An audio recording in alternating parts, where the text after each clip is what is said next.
नहमदुहु व नसल्ली अला रसूलिल करीम अम्मा बाद फ़ाउज़ बिल्लाहि मिनश शैतानिर रजीम बिस्मिल्लाहिर रहमानिर रहीम। अस्सलाम वालेकुम माय यूट्यूब फैमिली। तो कैसे हैं आप? उम्मीद करती हूँ कि अल्लाह के फजल से आप लोग खैरियत से होंगे।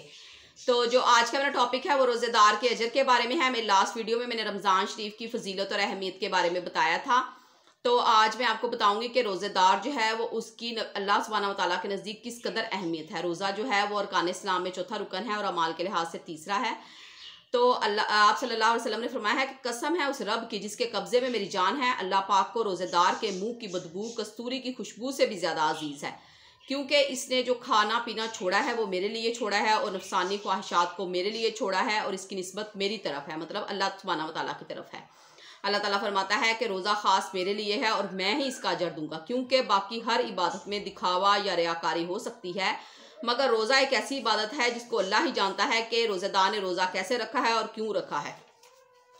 जब माह रमज़ान आता तो आप सल्लल्लाहु अलैहि वसल्लम इसके लिए ऐसी तैयारी करते कि कमर बस्ता हो जाते, खुद भी जागते और अपने अहले खाना को भी जगाते और फरमाते कि अगर लोगों को पता चल जाए कि माह सियाम क्या है तो आरजू करते कि सारा साल रोज़ा ही रहे, जिसमें एक नफल का सवाब जो है वो फ़र्ज़ के बराबर कर दिया जाता है और जो फ़र्ज़ हैं उनका सवाब 70 फ़राइज़ के बराबर कर दिया जाता है। आप सल्लल्लाहु अलैहि वसल्लम ने फरमाया जिसने रमज़ान के रोज़े मुहासबा नफ्स और ईमान से रखे तो अल्लाह ताला इसके पिछले तमाम गुनाह माफ़ फरमा देता है।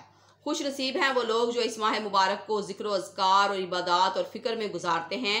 आप सल्लल्लाहु अलैहि वसल्लम इस माह मुबारक में अपने बाकी वज़ाइफ को तर्क करके ज़्यादा से ज़्यादा जो है वो तिलावत कुरान पाक का अहतमाम फरमाते और माह मुबारक में जो है हज़रत जिब्रील अलैहिस्सलाम भी आपको दोहरा कुरान करवाया करते थे। इस माह मुबारक में अल्लाह ताला की रहमतों की एक किस्म की लूट से लग जाती है कि जिनका कोई शुमार ही नहीं है। रमज़ान शरीफ जो है वो इसका बुनियादी मकसद जो है वो गुनाहों से तौबा करना है, जैसा कि हदीस में आता है कि अगर कोई रोज़ा रख कर भी गुनाह ना छोड़े तो अल्लाह ताला को उसका भूखे प्यासे रहने का कोई फ़ायदा नहीं है। और ये भी फरमाया है कि बहुत से रोज़ेदार ऐसे हैं जिन्हें भूख प्यास के सिवा और शब्बेदारी के सिवा कुछ हासिल नहीं होता। मतलब कुछ लोग जो हैं वो सारी सारी रात जागते हैं, मतलब बजाय इसकी कि इबादत करें वो दूसरे अपने मशागल में खेल कूद में या मोबाइल वगैरह में जो है वो मसरूफ़ रहते हैं।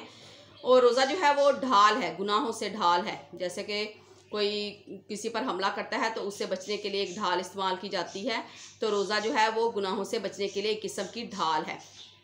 इसके अलावा जो रोज़ा है वो जिस्म की ज़कात है। जिस तरह ज़कात अदा करके अपने माल को पाक किया जाता है, इस तरह रोज़ा रख के जिस्म को जो है वो गुनाहों से पाक किया जाता है।